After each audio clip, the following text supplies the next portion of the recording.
आपण जर पाहिलं तर गेल्या अनेक दिवसापासून राज्य असो किंवा देशामध्ये ज्या पद्धतीने हिंदू आणि मुस्लिममध्ये जे काही वाद आणि तेढ निर्माण करण्याचा प्रयत्न केला तो कुठेतरी आता आपल्याला मोठ्या प्रमाणात दिसून येत आहे। मेहंदी जी आज आहे ते मोठ्या प्रमाणात मध्य प्रदेश असो किंवा उत्तर प्रदेश या ठिकाणी दिसून आहे, परंतु ठाणे जिल्ह्यातील मुंब्रा या ठिकाणी जे आहे ते मर्जिया शानू पठाण यांच्या माध्यमातून हिंदू मुस्लिम यांना एकत्र आणून जे आहे ते मुस्लिम महिलांकडून जे आहे ते हिंदू महिलांना ते मेहंदी लावण्याचा जो कार्यक्रम आहे तो मुंब्रा या ठिकाणी जो असणारा डायमंड हॉल आहे त्या ठिकाणी करण्यात आलेला आहे। आपण जर पाहिलं तर संपूर्ण या ठिकाणी जी महिला आहे, जी मुस्लिम महिला आहे, ते हिंदू जी महिला आहे त्यांना या ठिकाणी जे आहे ते मेहंदी लावताना दिसून येत आहे। संपूर्ण या महिला जे आहे ते एकमेकांना बहीण मानतात, त्यामुळे या सर्व लोकांनी जे आहे ते या ठिकाणी मेहंदी लावायला सुरुवात केलेली आहे। ही संकल्पना ज्या महिलेने चालू केलेली आहे मर्जिया शानू पठाण आपल्याबरोबर आहे आणि आपण जर पाहिलं तर शरद पवार गटाचे जे युतीच्या कार्याध्यक्ष देखील आहे, आपण त्यांच्याशी देखील बातचीत करणार आहोत। ताई, काय सांगाल ज्या पद्धतीने देशामध्ये कुठेतरी दोन समाजामध्ये तेढ निर्माण करण्याचा प्रयत्न केला, तुम्ही एक नवीन संकल्पना आणलेली आहे, तेढ म्हणजे दोन बहिणी हिंदू आणि मुस्लिम यांना तुम्ही एकत्र आणण्याचा प्रयत्न केलेला आहे। गेले 2 दिवसापासून आपल्याला एक न्यूज बघायला भेटते, सो कॉल्ड धर्माचे रक्षक परत रस्त्यावर आलेले आहे आणि मेहंदी जिहादचा नारा लावत आहे। पण पूर्ण देशात एक संकल्प चाललेला आहे देशाला तोडण्याचा।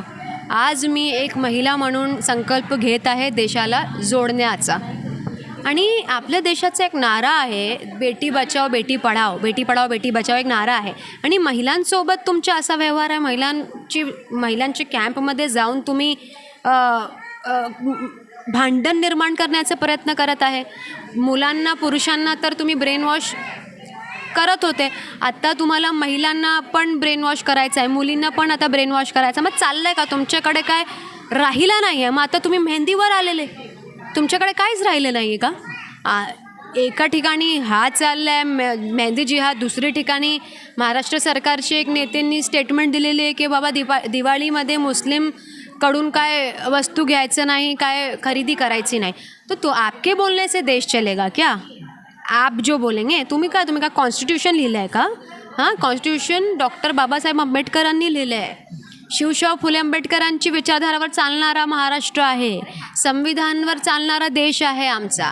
तुम्हाला जसं सांगायचं आहे तसं नाही होणार आहे, तुम्हाला जसं करायचं तसं नाही होणार आहे। This is not dictatorship, this is democracy.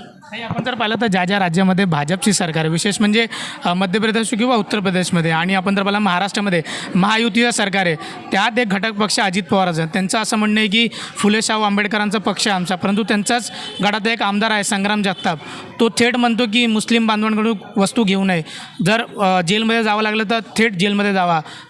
Of course जावंच लागेल, कारण तुमच्या स्टेटमेंट संविधानच्या विरुद्ध आहे ना, तर ऑफकोर्स तुम्हाला जेलमध्ये जावं लागेल आणि चांगली कारवाई झाली पाहिजे त्यांच्यावर, है ना। कारण त्यांना महाराष्ट्रामध्ये काय झगडे लावायचे, दंगे लावायचे, तर ऑफकोर्स कारवाई तर झाली पाहिजे ना। हां, आपला देश डेमोक्रेसीवर चालणारा देश आहे ना। आणि आज दीपावली येणार आहे, मग आम्ही इथे आम्ही मेहंदी कॅम्प मेहंदी कॅम्प आमच्याकडे चालला आहे आणि आर्टिस्ट जी आहे सगळी मुस्लिम आहे, ज्यांना लावतो आहे आपण सगळे नॉन मुस्लिम महिला आहे, जसं आपण ईदमध्ये भेट देत आहे महिलांना, तशाच आज दिवाळीसाठी पण आम्ही भेट देत आहे। एक शेवटचा प्रश्न, ज्या पद्धतीने आपण एक चांगला प्रतिसादमध्ये मुंब्रातून दिला, मुंब्राचा ज्या पद्धतीने चेहरा दाखवण्याचा प्रयत्न केला जातो, म्हणजे कुठेतरी तुम्ही एक सलोखा जो आहे तो भाईचारा ठेवण्याचा प्रयत्न केला या ठिकाणी, बहनचारा मुंब्राचा चेहरा आपल्याला इकडे बघा तुम्ही, किती चेहरे आहे मुंब्राचे, है ना। मुस्लिम चेहरा आहे, नॉन मुस्लिम चेहरा आहे, एकता मुंब्राचा चेहरा आहे, बाकी काय नाही। आपण पाहिलं ते मर्जिया शानू पठाण यांच्या माध्यमातून जे आहे ते मुंब्रा येथील हिंदू आणि मुस्लिम जे महिला आहेत त्यांच्या माध्यमातून कुठेतरी मेहंदी जी आहे ती लावण्यात येते। त्यामुळे कशा पद्धतीने आपण जर पाहिलं तर राज्यामध्ये आणि देशामध्ये ज्या पद्धतीने मुस्लिम आणि हिंदूंमध्ये जो काही तेढ आणि वाद निर्माण केला जातो तो कुठेतरी मुंब्रामध्ये दिसून येत आहे। त्यामुळे मुंब्रामध्ये आपण जर पाहिलं तर मोठ्या प्रमाणात हिंदू आणि मुस्लिम जे आहेत ते एकत्र येऊन एक चांगला मेसेज आहे तो राज्य आणि देशामध्ये देताना आपल्याला दिसून येत आहे। व्हिडिओ जर्नलिस्ट इस्लामुद्दीन खानचं रिजवान शेख, NDTV मराठी, मुंब्रा।